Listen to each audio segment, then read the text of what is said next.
Saudara, ada segelintir yang bertanya saya kenapa sokong perjuangan saudara Badrul Hisham Shahrin atau lebih dikenali sebagai Cik Gubat. Ada yang viral yang kata saya buka grup protes jalan kaki yang beliau anjurkan, iaitu budak-budak kepada Tun Faisal lah. Saudara, saya ni bersusah senang dengan Cik Gubat. Kami sama-sama hantar bantuan banjir dan redah banjir di Sepang.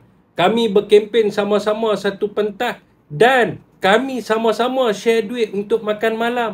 Bukan itu sahaja, kami sama-sama ditangkap dan didakwa di mahkamah dan kami sama-sama berjuang di jalanan. Saudara dan saudari, adakah saya sanggup melihat sahabat saya berjalan 250 km untuk mempertahankan maruah diri beliau dan perjuangan beliau di usia 50 tahun. Biarlah apa yang mereka nak perkatakan, nak viralkan. Beliau sahabat saya dan kami berjuang bersama-sama dan susah senang bersama. Saya tak hirau orang nak cakap saya mana-mana camp pun. Tetapi saya dan rakan-rakan tidak pernah bedal, tidak pernah sakau atau terlibat dengan rasuah dan penyelewengan dana kerajaan.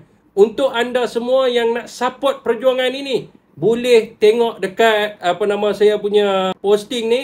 Saya ada letak jadual perjalanan dan tempat hentian Gubat. Apakah respon rakyat Malaysia?